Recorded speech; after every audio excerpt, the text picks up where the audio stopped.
How was that for a cliche opening? Could you tell I was in India? Yes, I searched high and low for all the tabla music that I could find. Anyhow, I am at the Ashok Nagar metro station here in Chennai. Right now heading towards a place called Marina Beach. My first time in India, my first time riding the train. See how this goes.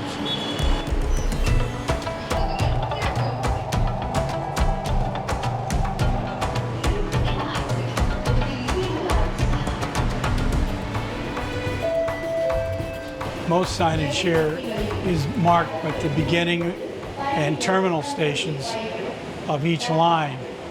So if you're not familiar with where the lines end in both directions, you're sort of out of luck. You just have to guess or ask. I haven't had much luck in finding a map, either on paper here at the stations or online. I'm going to have to look a little bit harder, I think. Well, the good news is that the humidity has finally arrived. Usually it's here earlier, about 10:30 in the morning. And as soon as I stepped off the metro, I could feel it when I got outside. You know, I don't want my skin to dry out or anything like that. Could be dangerous. According to Google Maps, I've got a 2.5 kilometer walk to Marina Beach.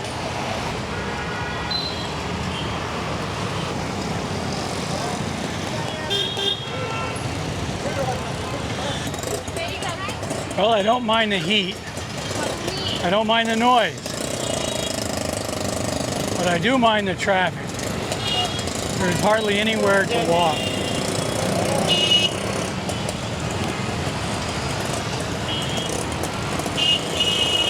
The sidewalks, where they are, they're good.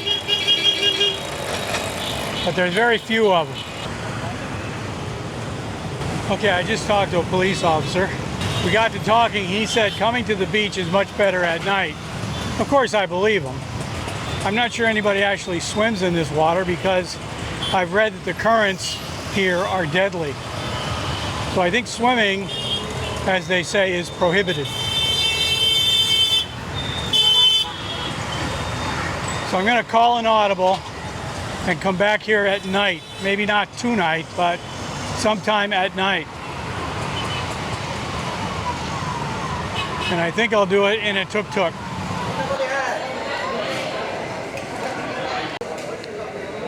Well, I stopped in a restaurant that's just underneath the train station, the Ashok Nagar metro station.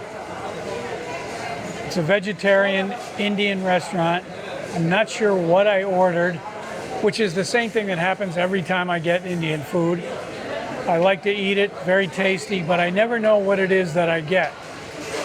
And if I try to order the same thing at another restaurant, I'm always disappointed because they never understand what I'm getting at and they never have what I want.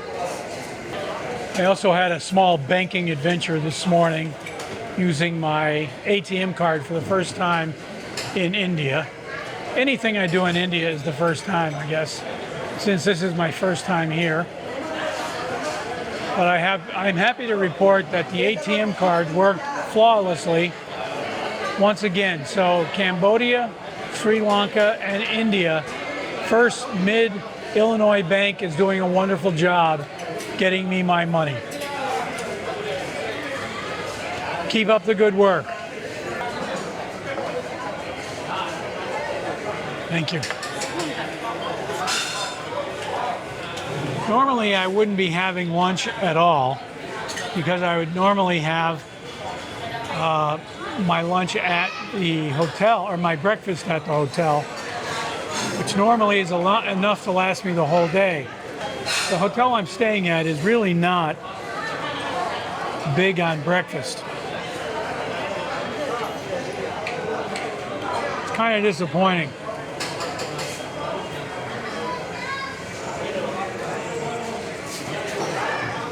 Let me show you what showed up. This is chapati,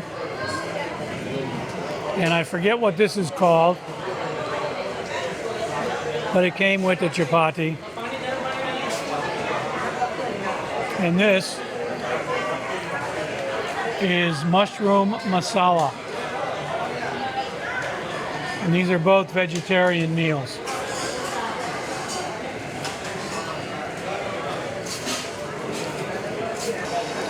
This, by the way, is how you eat chapati. You tear a piece off, squeeze whatever you're putting inside it, and then pop it in your mouth. I can't really say I'm an expert because I am making quite a mess with my fingers. This is mushroom masala. It's delicious, but it would be a lot better if I had some rice.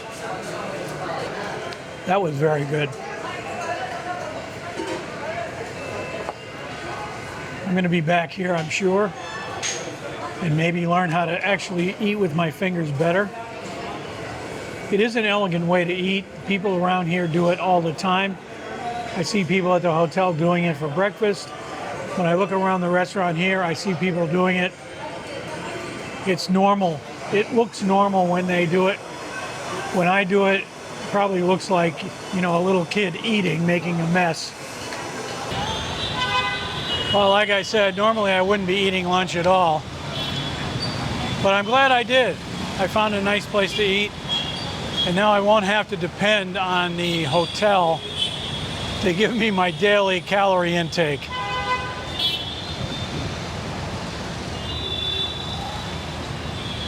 So the plan for the rest of the day, it's newsletter week, and it's Wednesday, so that means I have 48 hours to get a newsletter up on the web.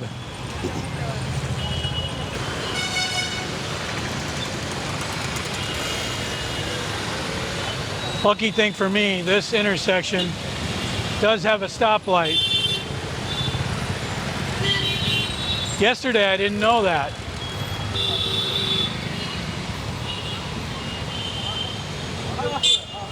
Now we're going for it.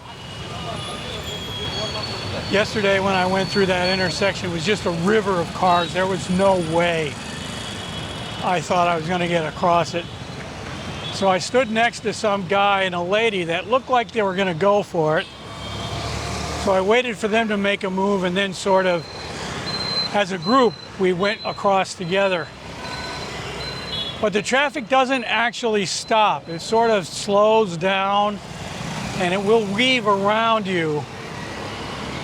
But until you do it a few times, it's really scary. No matter how used to it you get, it's probably never going to be safe, but it is how people do it here.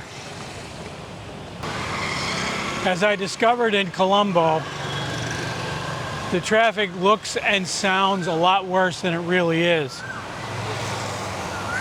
At least for crossing streets. But I have to say, I thought Colombo was loud. Chennai is much, much louder. In the morning, when I first leave the hotel, when I get near that road where that intersection is, it's just a river of cars, like I said, and a bunch of horns. That's all you hear are the horns. It seems like everybody has to test their horn at that intersection. I don't really know my neighborhood very well yet. In fact, I don't know anything about Chennai very well yet. My goal for the rest of the day, besides writing the newsletter, is to get a map that I can put on my phone of the train system and then learn what the terminal stations are. There's only 2 lines, so that shouldn't be that hard. But if I knew what the terminal stations are, I would never get lost on there because you would know which direction the train you're waiting for is going. And with the map, you'll know which stations it's going to stop at. But right now, it's a complete mystery. I don't know why there aren't any maps in the stations themselves. They just tell you what the terminal station is that the train is heading for. And I guess you're just supposed to know what the intermediate stops are. I'm giving myself another day. By then, I'll have it cracked. All right, let's talk. If you made it this far, you either liked this video or you fell asleep. Or else you could be part of a small group of people that are complete lunatics. But that's all right, because according to my YouTube statistics, there are 14% of my viewers who are complete lunatics. So if you subscribe now, you can become part of that select group. So think about it.